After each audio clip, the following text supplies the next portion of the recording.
Telangana capital news కి స్వాగతం. Bulletin ముందుగా హెడ్లైన్స్.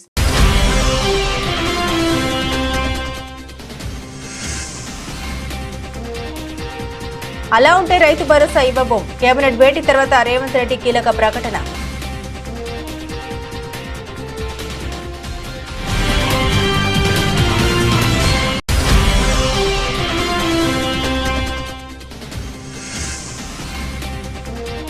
ఇంద్రకీలాద్రిపై దుర్గమ్మను దర్శించుకున్న మంత్రి ఆనం రామనారాయణ రెడ్డి.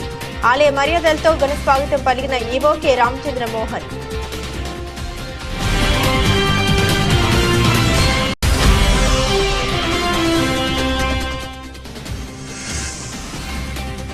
హుస్నాబాద్ లో పలు అభివృద్ధి పనులు. ఎల్లమ్మ చెరువు సుందరీకరణ పనులకు మంత్రి పొన్నం ప్రభాకర్ శంకుస్థాపన. ప్రజలకు ఎలా సేవ చేయాలో ఆలోచన చేస్తున్నామన్న మంత్రి.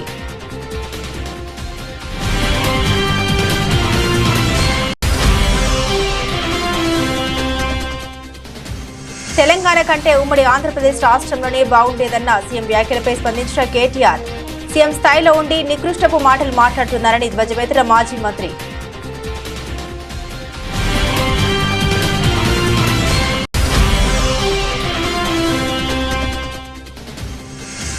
ఎన్టీఆర్ జిల్లా స్థాయి విద్యా వైజ్ఞానిక ప్రదర్శన 2025ను ప్రారంభించిన ఎమ్మెల్యే బొండా ఉమ. ప్రభుత్వ పాఠశాల బలోపేతానికి ప్రభుత్వం పెద్దపీట వేసిందని వెల్లడి.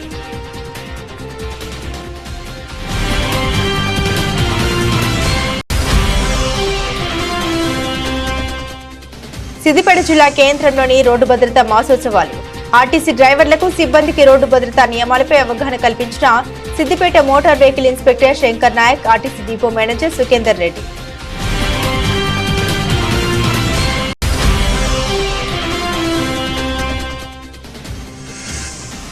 Andhra Pradesh state volunteers association AIYF ఆధ్వర్యంలో ధర్నా. ఎన్నికల వాగ్దానాల్ని అమలు చేయాలని డిమాండ్.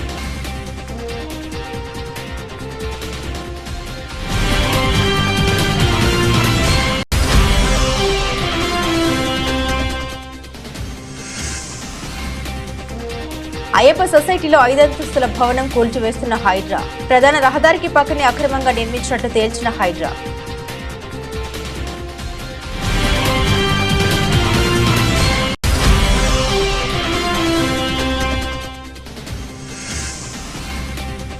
కిమ్స్ ఆసుపత్రికి రావద్దంటూ అల్లు అర్జున్ కు నోటీసులు అందజేసిన రామ్ గోపాల్ పేట పోలీసులు. చిక్కడపల్లి పోలీస్ స్టేషన్లో సంతకం చేసి వెళ్లిన పుష్ప.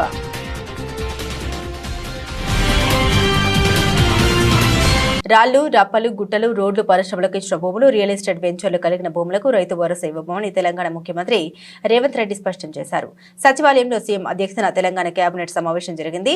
సచివాలయంలో 3 గంటల పాటు ఈ కేబినెట్ సమావేశం జరిగింది. అనంతరం నిర్వహించిన పత్రికా సమావేశంలో రైతు భరోసాపై సీఎం రేవంత్ రెడ్డి కీలక ప్రకటన చేశారు. స్పష్టంగా చెబుతున్నామని, వ్యవసాయ యోగ్యత లేని భూములకు మాత్రం రైతు భరోసా వర్తించదన్నారు. వ్యవసాయ భూములకు మాత్రమే ఇలాంటి షరతులు లేకుండా రైతు భరోసా ఇవ్వనున్నట్లు తెలిపారు. రైతు భరోసా కింద సంవత్సరానికి ఎకరాకు 12,000 రూపాయలు ఇస్తామన్నారు. వ్యవసాయ యోగ్యం కలిగిన భూములన్నింటికీ రైతు భరోసా కింద నిధులు ఇస్తామని స్పష్టం చేశారు రేవంత్ రెడ్డి. భూమి లేని వ్యవసాయ కుటుంబాలకు ఏడాదికి 12,000 సహాయం అందిస్తామన్నారు. భూమి లేని రైతు కుటుంబాలకు ఇందిరమ్మ ఆత్మీయ భరోసా కింద 12,000 రూపాయలు ఇవ్వాలని కేబినెట్ నిర్ణయించిందన్నారు. గతంలో పరిశ్రమలకు భూములు ఇచ్చిద్దరని లోపాల కారణంగా రైతు బంధు తీసుకున్న సందర్భాలు ఉన్నాయని, కానీ వారే ముందుకు వచ్చి వివరాలు చెప్పాలన్నారు. జనవరి 26వ తేదీ నుండి అన్ని పథకాలను అమలు చేస్తామని హామీ ఇచ్చారు రేవంత్ రెడ్డి. రైతు భరోసా కార్యక్రమంలో భాగంగా వ్యవసాయ యోగ్యమైన భూములన్నింటికి రైతు భరోసా పథకం కింద నిధులను ఇవ్వడం జరుగుతుంది. గత ప్రభుత్వం రైతు బంధు పథకంలో భాగంగా సంవత్సరానికి 10,000 ఇస్తే, మా ప్రభుత్వం ప్రజాపాలనలో రైతులందరికీ సంవత్సరానికి 12,000 రూపాయలు ఇవ్వాలని నిర్ణయం తీసుకున్నది. రైతు భరోసా కార్యక్రమంలో భాగంగా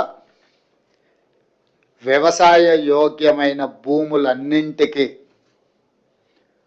రైతు భరోసా పథకం కింద నిధులను ఇవ్వడం జరుగుతుంది. గత ప్రభుత్వం రైతు బంధు పథకంలో భాగంగా సంవత్సరానికి 10,000 ఇస్తే, మా ప్రభుత్వం ప్రజాపాలనలో రైతులందరికీ సంవత్సరానికి 12,000 రూపాయలు ఇవ్వాలని నిర్ణయం తీసుకున్నది. ఇప్పుడు వెసులుబాటును, ఆర్థిక పరిస్థితులు మనకున్న వెసులుబాటును బట్టి 10,000 నుంచి 12,000 రూపాయలకు పెంచుకోవడం జరిగింది. భూమి లేని వ్యవసాయ కుటుంబాలకు సంవత్సరానికి 12,000 రూపాయలు ఇందిరమ్మ ఆత్మీయ భరోసా పథకం కింద ఇవ్వాలని నిర్ణయం చేయడం జరిగింది. ఇదే కాకుండా చాలా సంవత్సరాల నుంచి రేషన్ కార్డుల సమస్య పేదవాళ్ళను పట్టి పీడిస్తుంది. అందుకే రేషన్ కార్డు లేని అందరికీ నూతన రేషన్ కార్డులు ఇవ్వాలని కూడా ఈ మంత్రివర్గ సమావేశంలో నిర్ణయం తీసుకోవడం జరిగింది. కాబట్టి ఈ అన్ని పథకాలు జనవరి 26, 2025 నుండి ప్రారంభం కాబోతున్నాయి. కొత్త సంవత్సరంలో మొట్టమొదటిసారిగా దేవాదాయ శాఖ మంత్రి ఆనం రామనారాయణ రెడ్డి శ్రీ దుర్గా మల్లేశ్వర స్వామివార్ల దేవాలయాన్ని సందర్శించారు. దేవాలయ ఈవో కె రామచంద్ర మోహన్ ఆలయ మర్యాదలతో మంత్రికి ఘన స్వాగతం పలికారు. అనంతరం మంత్రి ఆనం రామనారాయణ రెడ్డి దుర్గమ్మను దర్శించుకుని ప్రత్యేక పూజలు నిర్వహించారు. తదనంతరం వేద పండితులు మంత్రికి వేద ఆశీర్వచనం చేయగా ఆలయ ఈవో అమ్మవారి శేషవస్త్రం ప్రసాదం చిత్రపటం అందించారు. ఈ సందర్భంగా మంత్రి ఆనం రామనారాయణ రెడ్డి మాట్లాడారు. రాష్ట్ర ప్రజలందరూ ఆనందం, ఆరోగ్యంగా జీవించాలని దుర్గమ్మను కోరినట్టు తెలిపారు. రాష్ట్ర అభివృద్ధి కోసం దేవాలయాల ఆధునీకరణకు, అభివృద్ధికి ప్రాధాన్యం ఇస్తామని తెలిపారు. అనంతరం ఆలయ అధికారులతో సమావేశమై ఆలయ అభివృద్ధిపై చర్చించి రోజువారీ జరిగే కార్యక్రమాలపై చర్చించారు. భక్తులకు మరింత సౌకర్యం అందించేందుకు అవసరమైన చర్యలు చేపట్టాలని సంబంధిత అధికారులను ఆదేశించారు. క్యూ లైన్లో ఉన్న భక్తులతో సెక్యూరిటీ సిబ్బంది మర్యాదపూర్వకంగా సమాధానమిస్తూ సజావుగా దర్శనం అయ్యేలా చర్యలు తీసుకోవాలని ఆదేశించారు. ఈ కార్యక్రమంలో మంత్రితో పాటుగా దుర్గగుడి డిప్యూటీ ఈవో ఎం రత్నరాజు, అధికారులు, స్థానాచార్యులు, వైదిక సిబ్బంది, ఆలయ సిబ్బంది పాల్గొన్నారు. సమర్థవంతంగా ప్రభుత్వాన్ని నడపడంలో కాంగ్రెస్ కు అనుభవం ఉందని, ప్రజలకు ఎలా సేవ చేయాలో ఆలోచన చేస్తున్నామని మంత్రి పొన్నం ప్రభాకర్ అన్నారు. సిద్దిపేట జిల్లా హుస్నాబాద్ లో పలు అభివృద్ధి పనులు, ఎల్లమ్మ చెరువు సుందరీకరణ పనులకు మంత్రి శంకుస్థాపన చేశారు. అంతకుముందు యాదవుల ర్యాలీలో పాల్గొని డోలు వాయించి అందరినీ ఉత్సాహపరిచారు. ఈ సందర్భంగా హుస్నాబాద్ లో పలు అభివృద్ధి పనులకు శంకుస్థాపనలు చేశారు. ఈ సందర్భంగా మంత్రి మాట్లాడుతూ రాష్ట్రంలో ఆర్థిక పరిస్థితి ఇబ్బందిగా ఉన్న రైతు భరోసా కింద గతంలో ఉన్న 10,000 రూపాయల నుండి 12,000 రూపాయలకు పెంచుతూ కేబినెట్ నిర్ణయం తీసుకుందన్నారు. హుస్నాబాద్ ప్రాంతానికి తలమానికమైనటువంటి ఎల్లమ్మ చెరువు అభివృద్ధికి సంబంధించి ఈరోజు మీ అందరి సమక్షంలో 18 కోట్ల రూపాయలు శాంక్షన్ అయి టెండర్ అయి రేపటి నుంచే పనులు ప్రారంభమయ్యే ఒక శంకుస్థాపన ఈరోజు మనం చేసుకున్నాం. ఇది భవిష్యత్తులో హుస్నాబాద్ ప్రాంతానికి పక్క ప్రాంతాల నుంచి కూడా పర్యాటకులు ఇక్కడికి వచ్చి పక్కనే గౌరవెల్లి రిజర్వాయరు, చుట్టుముట్టు కొండలు, ఈ ఎల్లమ్మ చెరువు అభివృద్ధి, హుస్నాబాద్ పట్టణం కూడా అనేక రకాలుగా అభివృద్ధి అన్ని రకాలుగా జరుగుతుందని ఆకాంక్షిస్తూ ఈ యొక్క కార్యక్రమంలో నాతో పాటు పాల్పంచుకున్నటువంటి గతంలో ఉన్నటువంటి joint collector Garima Agarwal, local bodies వారు ఒక కన్సల్టెంట్స్ సంప్రదించి ఎల్లమ్మ చెరువును అభివృద్ధి చేయాలనగానే దానికి సంబంధించి ఒక ప్రతిపాదన తయారు చేయడం, మున్సిపల్ కార్పొరేషన్ అందరి ముందట దాన్ని కొంత చూపెట్టి ఈ విధంగా ఎల్లమ్మ చెరువును అభివృద్ధి చేయాలనుకుంటున్నాం అనేటువంటి మాట మీరు ఎన్నుకున్న పట్టణ ప్రజాప్రతినిధుల ముందు ప్రదర్శించి అందరి ఆమోదం తీసుకొని దానికి వెంటనే ప్రతిపాదనలు పంపిన తొందరలోనే ఇందుకు సంబంధించి 20 కోట్ల రూపాయల 18 కోట్ల రూపాయలు దీనికి అంబేద్కర్ గారి జంక్షన్, గాంధీ జంక్షన్, అదేవిధంగా అనబేరి ప్రభాకర్ రావు గారి జంక్షన్, అక్కడ ఇంకొకటి కొండా లక్ష్మణ్ బాపూజీ జంక్షన్ పేరు మీద 4 జంక్షన్లు 50 లక్షల రూపాయలతోటి అభివృద్ధి తీసుకున్నాం. ఇప్పుడే భాగ్యరాజు గారు, శివన్న గారు అడిగినారు. ఇక్కడ ఉండబడేటువంటి ఈ జంక్షన్ కూడా డెవలప్మెంట్ చేయాలన్నారు. తప్పకుండా ఇంకో కొన్ని పట్టణంలో జంక్షన్లు గుర్తించండి. ఆ జంక్షన్లన్నింటినీ కూడా తప్పకుండా గుర్తించి పట్టణ అవసరం అభివృద్ధికి సంబంధించి పట్టణం యొక్క భౌగోళికంగా వేరే ప్రాంతాల నుంచి వచ్చేటువంటి వాళ్ళకు ఆకర్షించే విధంగా ఉండే విధంగా దాన్ని తయారు చేస్తామనే మాట ఈ సందర్భంగా మనం చేస్తున్నాం. Andhra Pradesh state volunteers association AIYF ఆధ్వర్యంలో వాలంటీర్లకు న్యాయం చేయాలని ఉద్యోగాల నుండి తొలగిస్తే రోడ్డున పడే పరిస్థితి ఎదురవుతుందని వాలంటీర్లు బీఆర్టీఎస్ రోడ్డులోని ఫుడ్ జంక్షన్ వద్ద వెనుకకు నడుస్తూ నిరసన వ్యక్తం చేశారు. ఈ సందర్భంగా వాలంటీర్లు మాట్లాడారు. ముఖ్యమంత్రి చంద్రబాబు నాయుడు ఎన్నికల వాగ్దానాన్ని అమలు చేయాలని, వాలంటీర్లకు న్యాయం చేయాలని, ఉద్యోగ భద్రత కల్పించాలని, పెండింగ్ జీతాలు ఇవ్వాలని, లేకుంటే వాలంటీర్ల ఆగ్రహానికి గురికాక తప్పదని హెచ్చరించారు.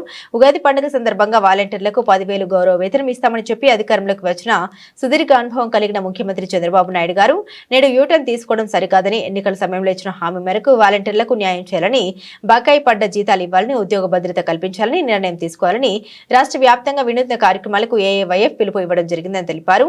వరద సహాయక చర్యల్లో వినియోగించుకొని నేడు అటెండెన్స్ కూడా వేయించుకోకపోవడం బాధాకరమని అన్నారు. ముఖ్యమంత్రి గారు ఇచ్చిన హామీని నిలబెట్టుకోవాలని, లేకుంటే వాలంటీర్ల పరిస్థితి రోడ్డున పడుతుందని అన్నారు. రేవంత్ రెడ్డిపై మాజీ మంత్రి బీఆర్ఎస్ ఎమ్మెల్యే కేటీఆర్ తీవ్ర స్థాయిలో విరుచుకుపడ్డారు. తెలంగాణ భవన్లో ఏర్పాటు చేసిన మీడియా సమావేశంలో కేటీఆర్ మాట్లాడుతూ సీఎం స్థాయిలో ఉండి తెలంగాణ కంటే ఉమ్మడి ఆంధ్రప్రదేశ్ రాష్ట్రంలోనే బాగుండేదని నికృష్టపు మాటలు మాట్లాడుతున్నారని కేటీఆర్ ధ్వజమెత్తారు. వీటన్నిటికంటే నికృష్టమైన మాట నిన్న రేవంత్ రెడ్డి గారు మాట్లాడినారు. మీరే చెప్పినారు మాటలు, బోనస్ అన్నారు, ఇంకోటి అన్నారు, చాలా బోగస్ మాటలు మాట్లాడినారు. కానీ వీటన్నిటికంటే దరిద్రం, వీటన్నిటికంటే నికృష్టమైన మాట నిన్న రేవంత్ రెడ్డి గారు మాట్లాడినారు. ఇది పేపర్లో రిపోర్ట్ అయింది, దాని ప్రకారమే నేను మాట్లాడుతూ ఉన్నా. తెలంగాణ కాకుండా ఉమ్మడి ఆంధ్రప్రదేశ్లోనే బాగుండే ప్రభుత్వ ఉద్యోగులకనే ఒక నికృష్టమైన భావదారిద్రపు మాట తెలంగాణ ముఖ్యమంత్రి మాట్లాడడం అనేది ఇది నిజంగా కూడా తెలంగాణ ఆత్మగౌరవాన్ని కించపరచడమే. అసలు నీకు సిగ్గుందా?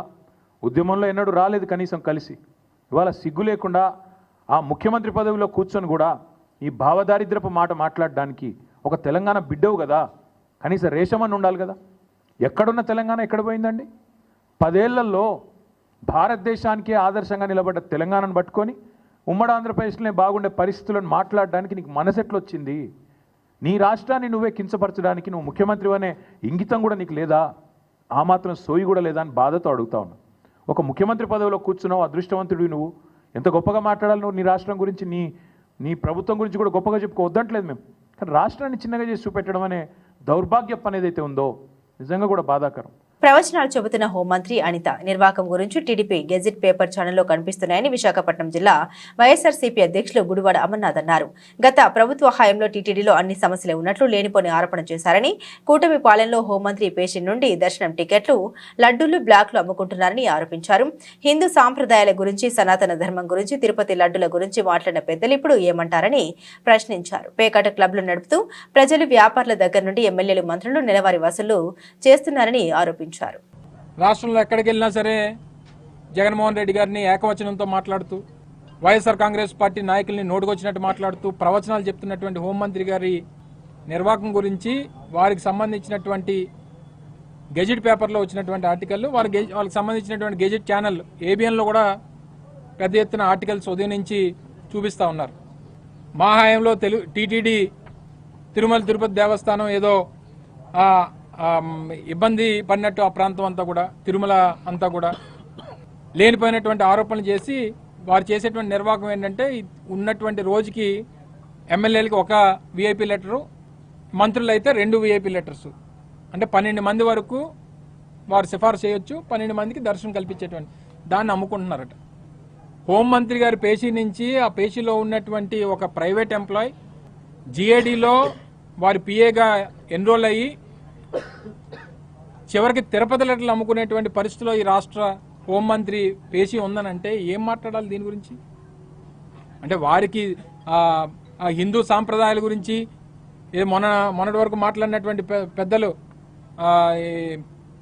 మొన్న తిరుపతి లడ్డు గురించి చేసినటువంటి ఆరోపణలు, సనాతన ధర్మం గురించి మాట్లాడినటువంటి పెద్దలు ఏం స్పందిస్తారు దీని మీద? ఇది ఒకటే కాదు, తిరుపతి లెటర్లు ఒకటే కాదు, వారి నియోజకవర్గంలో ఈ రకంగానే పేకాట క్లబ్లు నడుపుతూ ఉన్నారు. వారి నియోజకవర్గంలో ప్రజల దగ్గర నుంచి ట్యాక్సులు కలెక్ట్ చేస్తున్నారు. ట్యాక్సులు అంటే మన గవర్నమెంట్ ట్యాక్సులు కాదు, రోడ్డు భద్రతపై ప్రజలకు అవగాహన కల్పించేందుకు గాను ప్రతి సంవత్సరం జనవరి నెలలో రోడ్డు భద్రతా మాసోత్సవాలు నిర్వహిస్తూ ఉన్నామని Siddipet motor vehicle inspector Shankar Naik RTC depot manager Sukhender Reddy అన్నారు. సిద్దిపేట జిల్లా కేంద్రంలోని ఆర్టీసీ బస్ డిపో ప్రాంగణంలో రోడ్డు భద్రతా మాసోత్సవాలు నిర్వహించారు. ఈ కార్యక్రమంలో Siddipet motor vehicle inspector Shankar Naik, depot manager Sukhender Reddy పాల్గొని ఆర్టీసీ డ్రైవర్లకు, సిబ్బందికి రోడ్డు భద్రతా నియమాలపై అవగాహన కల్పించారు. ఈ సందర్భంగా వారు మాట్లాడుతూ ఆర్టీసీపై ప్రజలకు ఎంతో నమ్మకం ఉందని, ప్రజల నమ్మకానికి తగ్గట్టుగా సిబ్బంది వాహనాలు నడపాలన్నారు. ప్రతి సంవత్సరం మనము జనవరి మంత్లో ఈ రోడ్డు భద్రతా ఉత్సవాలు జరుపుకుంటాం. అందులో భాగాన్ని ప్రతి సంవత్సరం ఈ సంవత్సరం కూడా జరుపుకుంటున్నాము. ఇది మాసోత్సవాలు, అంతమంది వారోత్సవాలు ఉండేవి, ఇప్పుడు మాసోత్సవాలు. ఈ మంత్ మొత్తం 31st వరకు ఏదో విధంగా ఏదో ప్రోగ్రామ్ చేస్తూ ఉండాలి, ప్రజలకి అవగాహన చేస్తూ ఉండాలి, అవేర్నెస్ తీసుకొచ్చి ఒక్కరు మన వల్ల ఈ ప్రోగ్రాం వల్ల ఒక్కరు బతికినా అది ఆ పుణ్యం మనకు ఉంటుంది. అందులో మీ ఆర్టీసీ అంటే ప్రజలకు ఎంతో గౌరవం. ఎందుకంటే ఆర్టీసీ బస్సు 0% యాక్సిడెంట్, 0. కానీ అట్లని మీరు చాలామంది ర్యాష్ డ్రైవ్, డిపో మేనేజర్ అన్నట్టుగా చాలామంది ర్యాష్ డ్రైవ్ చేస్తున్నారు, నా ముందే చూశారు. ఇప్పుడు మన సంస్థ ప్రభుత్వంలో భాగ్యస్వామి, నేను మన సంస్థకి కేసులు రాస్తే ఎలా ఉంటుంది? ఎన్నోసార్లు చెప్పాను, కొంతమంది డ్రైవర్లు ఆకు కూడా చెప్పాను నేను, బ్రదర్ మీరు సెల్ ఫోన్ డ్రైవింగ్ అంటే మన డిపో కాదు, నేషనల్ హైవే మీద వేరే డిపో వాళ్ళు సెల్ ఫోన్ డ్రైవింగ్ చేసుకుంటూ నడిపారు చాలాసార్లు. నేను ఆపి వాళ్ళని నడపొద్దని చెప్పాను, ర్యాష్ డ్రైవింగ్ చేయొద్దని చెప్పాను. లక్కీగా మన సిద్దిపేట డ్రైవర్ దొరకలేదు నాకు, లేదా డిపో మేనేజర్ ఫోన్ వెళ్ళేది. సో మిత్రులారా, సోదరులారా, మీరు డెఫినెట్గా నా చెప్పేటన్నీ ఆల్మోస్ట్ మీ డిపో మేనేజర్ చెప్పారు. సెల్ ఫోన్ డ్రైవింగ్ చాలా చాలా ఘోరమైన పరిస్థితి. ఎందుకంటే మీరు ప్రతి నిమిషానికి ఒక పింగ్ అనగానే మీరు సెల్ ఫోన్ చూస్తుంటారు. దేశంలో పెరుగుతున్నటువంటి ఈ రోడ్డు ప్రమాదాలను దృష్టిలో ఉంచుకొని గవర్నమెంట్ ఆఫ్ ఇండియా అంటే భారత ప్రభుత్వం వారు ప్రతి సంవత్సరం జనవరి నెలలో ఈ రోడ్డు భద్రతా వారోత్సవాలు అనేది మొదట్లో కేవలం జనవరి 1 నుంచి 7 వరకు నిర్వహించే వాళ్ళము. దీనికి అనుగుణంగా ప్రమాదాలు కూడా పెరుగుతున్నాయి. అదేవిధంగా ప్రజల్లో కూడా ఇంకా విపరీతంగా ఇంకా సరైన అవగాహన రాలేదు ఈ రోడ్డు ప్రమాదాల పట్ల కానివ్వండి, ఈ వాళ్ళ యొక్క ట్రాఫిక్ నియమాల పట్ల కానివ్వండి రాలేదన్న ఉద్దేశంతో గత కొన్ని సంవత్సరాలుగా వారం రోజులు కాస్త 15 రోజులు, 10 రోజులు, ప్రస్తుతం ఒక నెల రోజులు ఈ కార్యక్రమాన్ని నిర్వహించాలని చెప్పేసి నిర్ణయించడం జరిగింది. దానిలో భాగంగానే మనం కూడా మన తెలంగాణ రాష్ట్ర ప్రభుత్వము గౌరవనీయులు మన రవాణా శాఖ మంత్రులు శ్రీ పొన్నం ప్రభాకర్ గారి ఆదేశాల మేరకు మన రాష్ట్ర రవాణా శాఖ మరియు తెలంగాణ రాష్ట్ర రోడ్డు రవాణా సంస్థ, అదేవిధంగా తెలంగాణ పోలీసు విభాగము, ఆరోగ్య విభాగము, ఎవరైతే దానికి సంబంధించిన డిపార్ట్మెంట్స్ అన్నీ ఉంటాయో వాళ్ళందరూ కూడా ఖచ్చితంగా ఈ నెల రోజులు ప్రోగ్రాం ఏర్పాటు చేయాలి. ప్రతిరోజు కార్యక్రమాన్ని తీసుకొని ప్రజల్లో ఈ ట్రాఫిక్ నియమాల పట్ల అవగాహన కల్పించాలి అనే ఉద్దేశించి ఈరోజు పొద్దున కూడా మినిస్టర్ గారు జూమ్ కాన్ఫరెన్స్ చెప్పడం జరిగింది.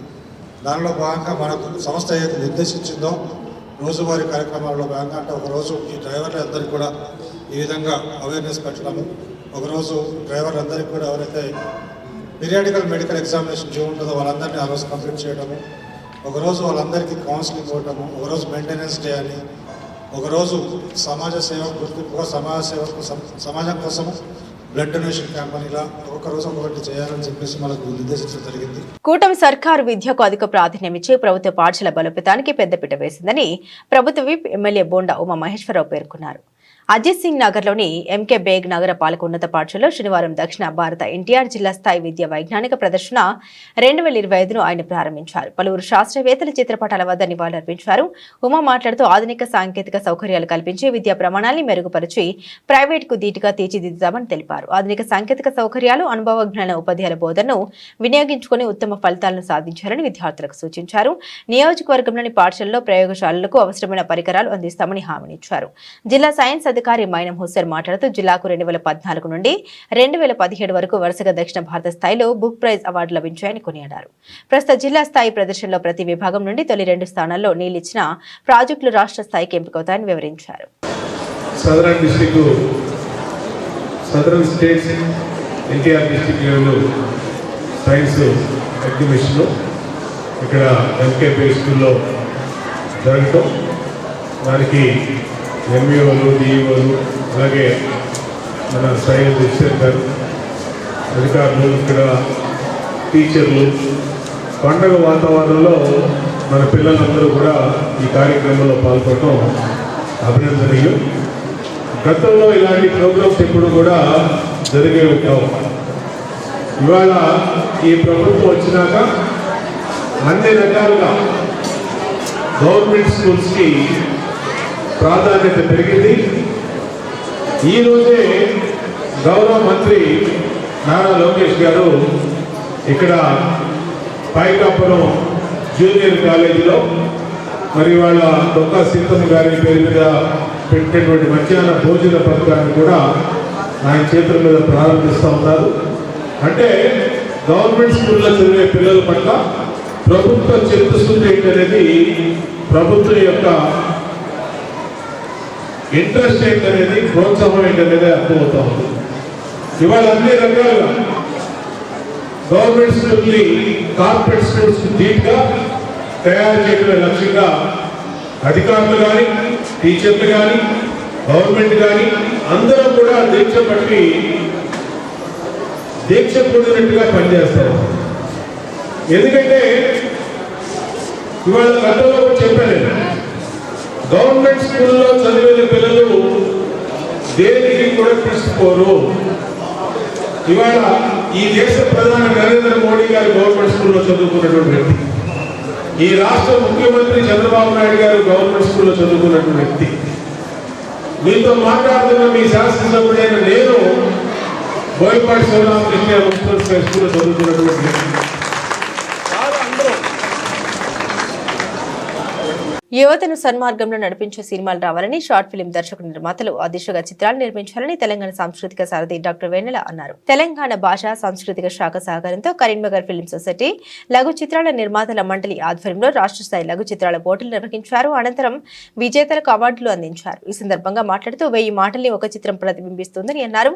అనంతరం జిల్లా కలెక్టర్ పమిళ సత్పతి మాట్లాడారు. సందేశాత్మక చిత్రాలు నిర్మించాలని కోరారు. ప్రభుత్వ కార్యక్రమాల అవగాహన కోసం చిన్న చిత్రాలని ప్రోత్సహిస్తామని తెలిపారు. Regarding short films, first regarding Karimnagar, అంటే ఇది నాకు 2వ జిల్లా ఒక కలెక్టర్గా బాధ్యత నిర్వహిస్తూ యాదాద్రి జిల్లా చేసేటప్పుడు ఇలాంటి సొసైటీ ఉంటుంది, ఇలాంటి ఒక సివిల్ సొసైటీ అంటే ఒక కల్చర్ మీద, ఆర్ట్స్ మీద అంత ఇష్టపడిన వాళ్ళు, ఇంత పెద్ద ప్రెషర్ గ్రూప్ మనకి ఉంటుంది అనేది నేను ఎప్పుడు చూడలేదు. కరీంనగర్ వాస్తవం అంటే చాలా యూనిక్ ప్లేస్. వీఆర్ గ్రేట్ఫుల్ ఇలాంటి జిల్లాలో మనకి పని చేసే అవకాశం దొరికినందుకు వీఆర్ వెరీ వెరీ గ్రేట్ఫుల్. ఇక్కడ ఈ సందర్భంలో మనం ఎప్పుడు ఎలక్షన్ గురించి యాక్టివిటీస్ అయినా, లేకపోతే ఏదైనా అవగాహన కార్యక్రమం కోసమైనా, హెల్త్ రిగార్డింగ్ కానీ, న్యూట్రిషన్ రిగార్డింగ్ కానీ, ఎప్పటికీ మనము ఒక షార్ట్ ఫిల్మ్ కావాలి, టూరిజం రిలేటెడ్ అయినా అని చూస్తూ ఉంటున్నాము. ఈ మధ్యలో ఇలాంటి రిక్వైర్మెంట్ ఉంది, ఏ డిపార్ట్మెంట్కి అయినా, ఏ జిల్లాకి అయినా దృష్టిలో పెట్టు పిల్లలతో ఇలాంటి వీడియోస్ చేస్తే ఎంత బాగుంటుందనే ఉద్దేశంతో మన కరీంనగర్ ప్రభుత్వ పాఠశాలలు చదివిన పిల్లలకి ఒక గత నెల నుంచి మనం ట్రైనింగ్ ఇవ్వడం జరుగుతుంది. ఈరోజు చూస్తే ఎంత చక్కగా short videos 1 minute, 1.5 minute videos పిల్లలు తీసుకొని వస్తున్నారు. మీరు ఎప్పుడైనా చూసి వాళ్ళని మెంటర్ చేయాలనేది నేను రవిచంద్ర గారిని కోరుకుంటున్నా. తల్లిదండ్రులు తీసుకొని పోయేవారు, ఆ టైం ఉండేది దూరదర్శన్లో. కానీ ఇప్పుడు 2 ఏళ్ల పిల్లోడు, 1 ఏళ్ల సంవత్సరం పిల్లోడు ఫోన్స్ పట్టుకొని షార్ట్స్ చూస్తున్నాడు, మూవీస్ చూస్తున్నాడు. That is impacting the health, life and the career of the childrens and the society. So నేను ఈ వేదిక నుంచి మన ఫిలిం ఇండస్ట్రీ ఛాంబర్స్ అన్నగారికి కోరుతున్నానంటే, ఖచ్చితంగా దాన్ని కూడా నియంత్రించాల్సిన బాధ్యత మన ప్రభుత్వానికి, మన సమాజానికి అందరికీ ఉందని నేను తెలియజేస్తున్నాను. మూడో విషయం ఏంటంటే, ఫిలిం అనగానే నేను ఈరోజు అంటే చరిత్ర చదువుకుంటూ వస్తున్న మన తెలంగాణలో ఫిలిం ఇండస్ట్రీ ఏ విధంగా ఉంది, అట్లాగే ఎంతమంది ఆర్టిస్టులు ఉన్నారు, ఎంతమంది నిర్మాతలు ఉన్నారు. నేను రీసెంట్గా గద్దర్ అవార్డ్స్ కోసం వచ్చినప్పుడు నేను కూడా గద్దర్ అవార్డ్ కమిటీలో మెంబర్ కాబట్టి ఫిలిం ఛాంబర్ పోవడం జరిగింది, తిరగడం జరిగింది. మన రవణ గారిని కోరుతున్న, అట్లాగే పెద్దలందరూ కోరుతున్నాం, మన తెలంగాణ ఫిలిం సొసైటీని బలోపేతం చేయాలని కోరుతున్నాం. మాదాపూర్లోని అయ్యప్ప సొసైటీలో అక్రమంగా నిర్మించిన 5 అంతస్తుల భవనాన్ని హైడ్రా కూల్చివేస్తుంది. శనివారం ఈ భవనాన్ని పరిశీలించిన హైడ్రా చీఫ్ రంగనాథ్ ఇతర అధికారులు ఆదివారం ఉదయం భారీ బుల్డోజర్లతో వచ్చి కూల్చివేత పనులు ప్రారంభించారు. అయ్యప్ప సొసైటీలోని 100 ఫీట్ల రోడ్డుకు ఆనుకుని ఉన్న ఈ భవనం అక్రమ కట్టడమని హైడ్రాలతో పాటు హైకోర్టు కూడా ఇప్పటికే నిర్ధారించింది. బిల్డింగ్ యజమానికి గత ఏడాదే నోటీసులు జారీ చేసినట్లు జీహెచ్ఎంసీ అధికారులు తెలిపారు.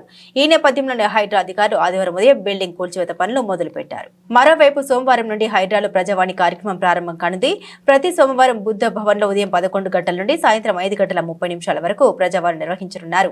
ప్రభుత్వ పార్కులు, స్థలాలు, చెరువులకు సంబంధించి ఆక్రమణపై ప్రజల నుండి నేరుగా ఫిర్యాదులు స్వీకరిస్తారు. ఫిర్యాదుదారులు ఆధారాలతో రావాలని హైడ్రా సూచించింది. ముందుగా వచ్చిన 50 మందికి టోకెన్స్ ఇచ్చి దాని ప్రకారం ఫిర్యాదులు స్వీకరిస్తామని కమిషనర్ రంగనాథ్ తెలిపారు. సినీ హీరో అల్లు అర్జున్ కు పోలీసులు మరోసారి నోటీసులు అందించారు.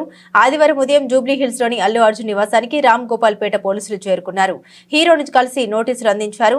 సంధ్య థియేటర్ తొక్కేసలాటలో రేవతి చనిపోగా ఆమె కొడుకు శ్రీతేజ్ ఆసుపత్రిలో చికిత్స పొందుతున్న విషయం తెలిసిందే.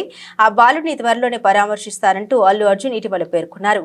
శనివారం నాంపల్లి కోర్టు రెగ్యులర్ బెయిల్ మంజూరు చేయడంతో శ్రీతేజ్ ను పరామర్శించేందుకు వెళ్లే అవకాశం ఉందని పోలీసులు భావించారు. ఈ నేపథ్యంలోనే శ్రీతేజ్ ను పరామర్శించేందుకు కిమ్స్ కు రావద్దని సూచిస్తూ రామ్ గోపాల్ పేట పోలీసులు అల్లు అర్జున్ కు నోటీసులు అందించారు. కాగా రెగ్యులర్ బెయిల్ మంజూరు చేస్తూ కోర్టు విధించిన షరతుల్లో భాగంగా అల్లు అర్జున్ ప్రతి ఆదివారం చిక్కడపల్లి పోలీస్ స్టేషన్ లో హాజరు కావాల్సి ఉంటుంది. ఈ రోజు ఆదివారం కావడంతో అల్లు అర్జున్ ఉదయం 10:30 చిక్కడపల్లి పోలీస్ స్టేషన్ కు చేరుకున్నారు. స్టేషన్ లో హాజరు వేయించుకుని రిజిస్టర్లో సంతకం చేసి వెనుదిరిగారు. పుష్ప రాక నేపథ్యంలో చిక్కడపల్లి పోలీస్ స్టేషన్ లో పరిసరాల్లో పోలీసులు భారీ భద్రత ఏర్పాటు చేశారు.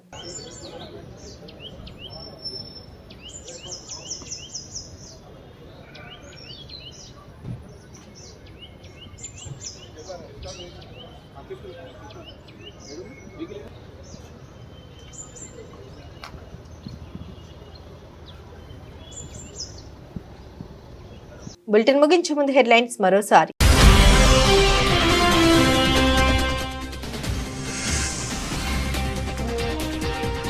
అలా ఉంటే రైతు భరోసా ఇవ్వబోం. కేబినెట్ భేటీ తర్వాత రేవంత్ రెడ్డి కీలక ప్రకటన.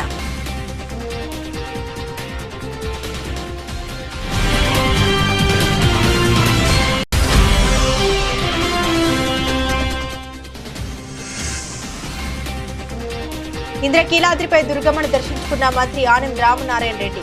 ఆలయ మర్యాదలతో ఘన స్వాగతం పలికిన ఈవో కె రామచంద్ర మోహన్.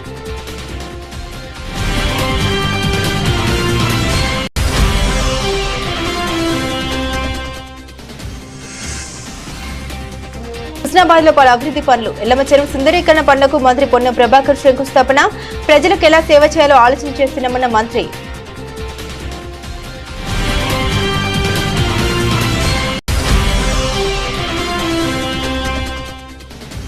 తెలంగాణ కంటే ఉమ్మడి ఆంధ్రప్రదేశ్ రాష్ట్రంలోనే బాగుండేదన్న సీఎం వ్యాఖ్యలపై స్పందించిన కేటీఆర్. సీఎం స్థాయిలో ఉండి నికృష్టపు మాటలు మాట్లాడుతున్నారని ధ్వజమెత్తిన మాజీ మంత్రి.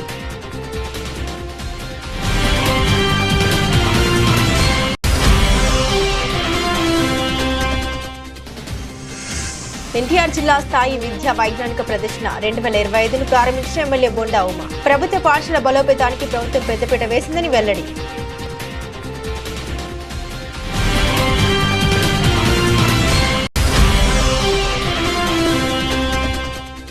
సిద్దిపేట జిల్లా కేంద్రంలోని రోడ్డు భద్రతా మాసోత్సవాలు. ఆర్టీసీ డ్రైవర్లకు సిబ్బందికి రోడ్డు భద్రతా నియమాలపై అవగాహన కల్పించిన Siddipet motor vehicle inspector Shankar Naik, RTC depot manager Sukhender Reddy.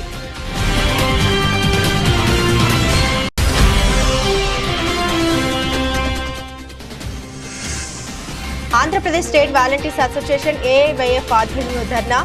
ఎన్నికల వాగ్దానాల్ని అమలు చేయాలని డిమాండ్.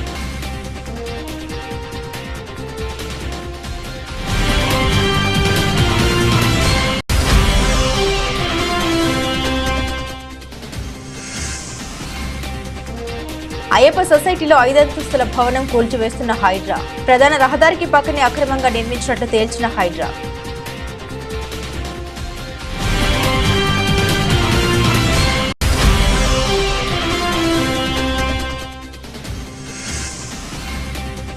కిమ్స్ ఆసుపత్రికి రావద్దంటూ అల్లు అర్జున్ కు నోటీసులు అందజేసిన రామ్ గోపాల్ పేట పోలీసులు. చిక్కడపల్లి పోలీస్ స్టేషన్లో సంతకం చేసి వెళ్లిన పుష్ప.